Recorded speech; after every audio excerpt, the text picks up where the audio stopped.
മിയാഷു കിച്ചൻസിലേക്ക് സ്വാഗതം. ഇന്ന് നമ്മളൊരു വെറൈറ്റി സ്നാക്സ് ആണ് തയ്യാറാക്കുന്നത്. ഇതിന് പ്രത്യേകിച്ച് പേരൊന്നും എനിക്ക് പറയാൻ കഴിയില്ല. ഞാനൊന്ന് പരീക്ഷിച്ച് നോക്കിയതാണ്. പക്ഷെ നല്ല ടേസ്റ്റ് ഉണ്ട് കേട്ടോ കഴിക്കാൻ. നമ്മളിത് അരിപ്പൊടിയും ബ്രെഡും കുറച്ച് പച്ചക്കറികളും ഒക്കെ ഇട്ടിട്ടാണ് തയ്യാറാക്കുന്നത്. നല്ല ടേസ്റ്റാണ്. അപ്പോൾ എല്ലാവരും ഒന്ന് പരീക്ഷിച്ച് നോക്കണം. അപ്പോൾ നമുക്ക് ആദ്യം കുറച്ച് ബ്രെഡ് എടുക്കാം. ഞാനൊരു 6 ബ്രെഡ് എടുത്തിട്ടുണ്ട്. ഇനി നമുക്ക് എന്ത് ചെയ്യാം, ഓരോന്നും ഇതുപോലെ വെള്ളത്തിലിട്ടിട്ടൊന്ന് പ്രസ് ചെയ്ത് കൊടുത്തിട്ട് ആ വെള്ളമൊക്കെ ഒന്ന് കളഞ്ഞിട്ട് നമുക്ക് മാറ്റി വെക്കാം. അപ്പോൾ നമുക്ക് എല്ലാം ഇതുപോലെ ഒന്ന് ചെയ്തെടുക്കാം.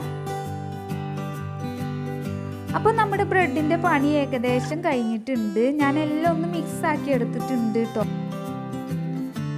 അതിലോട്ട് ഒരു 3/4 കപ്പോളം അരിപ്പൊടി ചേർത്ത് കൊടുക്കാം കേട്ടോ. അരിപ്പൊടി ചേർത്താൽ നമുക്കിത് കുറച്ച് ഹെൽത്തി ആയിട്ടുള്ള ഒരു സ്നാക്സ് ആയി കിട്ടും. തൊട്ട് 1/2 ടേബിൾ സ്പൂണോളം മഞ്ഞൾപ്പൊടിയും അതുപോലെ തന്നെ ആവശ്യത്തിന് ഉപ്പും കൂടി ചേർത്ത് കൊടുക്കാം. ഞാൻ ഒരു ടേബിൾ സ്പൂണോളം ഉപ്പ് ചേർത്തിട്ടുണ്ട്. ഇനി നമുക്ക് ബാക്കിയുള്ള ഇൻഗ്രീഡിയൻസും കൂടി ചേർത്തിട്ട് ഉപ്പ് വേണമെങ്കിൽ ചേർത്ത് കൊടുക്കാം കേട്ടോ. അതുപോലെ തന്നെ 1/2 ടേബിൾ സ്പൂണോളം കുരുമുളക് പൊടിയും കൂടി നമുക്ക് ചേർത്ത് കൊടുക്കാം. ഇനി നമുക്കിതൊന്ന് മിക്സാക്കി എടുത്തിട്ട് ഈ ഐറ്റംസുകളും കൂടി ഒന്ന് ചേർത്ത് കൊടുക്കാം. ഇതിലിപ്പോൾ നമ്മൾ എടുത്തിട്ടുള്ളത് സവാള എടുത്തിട്ടുണ്ട്, ക്യാപ്സിക്കം എടുത്തിട്ടുണ്ട്, ക്യാരറ്റും എടുത്തിട്ടുണ്ട്, അതുപോലെ പച്ചമുളകും കുറച്ച് മല്ലിയിലയും കൂടി ചെറുതാക്കി അരിഞ്ഞത് എടുത്തിട്ടുണ്ട്, കറിവേപ്പില ഒന്ന് ചെറുതാക്കി അരിഞ്ഞെടുത്തിട്ടുണ്ട്. ഇതിൻ്റെ അളവുകളൊന്നും ഞാൻ പറയുന്നില്ല കേട്ടോ, നിങ്ങളുടെ ഇഷ്ടത്തിനനുസരിച്ച് ചേർത്ത് കൊടുക്കുക. അതുപോലെ ഏതെങ്കിലും ഇഷ്ടമില്ലാത്ത വെജിറ്റബിൾസ് ഉണ്ടെങ്കിൽ ഇതിന് അവോയ്ഡ് ചെയ്തിട്ട് ബാക്കിയുള്ളത് ചേർത്ത് കൊടുത്താൽ മതി. നിങ്ങൾക്ക് ഇഷ്ടമല്ല ഇത് ആഡ് ചെയ്ത് കൊടുക്കുകയും ചെയ്യാം. അപ്പോൾ നമുക്ക് ഇതൊക്കെ ഒന്ന് ഇതിലിട്ടിട്ടൊന്ന് മിക്സ് ചെയ്തിട്ട് എടുക്കാം.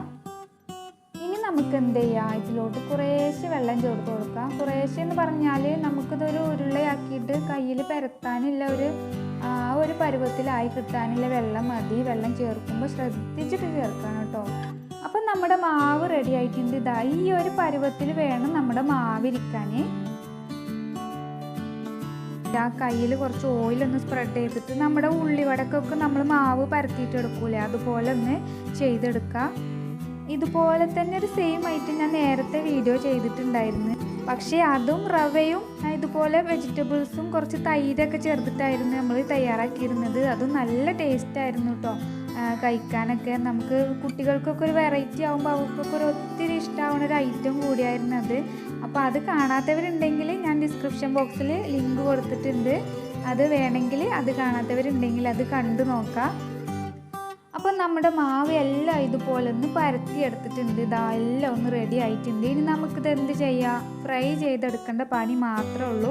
അപ്പോൾ ഞാനൊരു ചട്ടി വെച്ചിട്ട് ഓയിൽ ഒഴിച്ച് കൊടുത്തിട്ടുണ്ട്. ഓയിൽ നല്ലപോലെ ചൂടായിട്ട് നമുക്ക് ഓരോന്നും ഇതിലോട്ട് ഇട്ടിട്ടൊന്ന് ഫ്രൈ ചെയ്തിട്ടെടുക്കാം.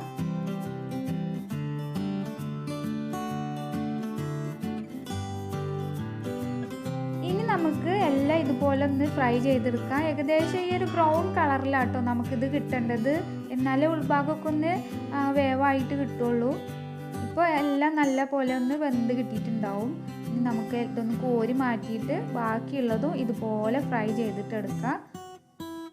അങ്ങനെ നമ്മുടെ വെറൈറ്റി സ്നാക്സ് ഇവിടെ റെഡി ആയിട്ടുണ്ട്. ഇത് കെച്ചപ്പിൻ്റെ കൂടെ കഴിക്കാൻ ഒരു നല്ലൊരു ടേസ്റ്റാണ് കേട്ടോ. എല്ലാവരും ഒന്ന് ട്രൈ ചെയ്ത് നോക്കണം. അതുപോലെ വീഡിയോ ഇഷ്ടപ്പെട്ടാൽ ലൈക്ക് ചെയ്യാനും ഷെയർ ചെയ്യാനും കൂടി മറക്കരുതേ. ഇനി സബ്സ്ക്രൈബ് ചെയ്യാത്ത കൂട്ടുകാരുണ്ടെങ്കിൽ ചാനൽ ഒന്ന് ദയവായി പെട്ടെന്ന് സബ്സ്ക്രൈബ് ചെയ്ത് കൂടെയുള്ള കുഞ്ഞു ബെല്ലൈക്കണും കൂടി ഒന്ന് പ്രസ് ചെയ്തിട്ട് പോണേ. അപ്പോൾ നമുക്ക് അടുത്ത വീഡിയോയിൽ കാണാൻ. Take care.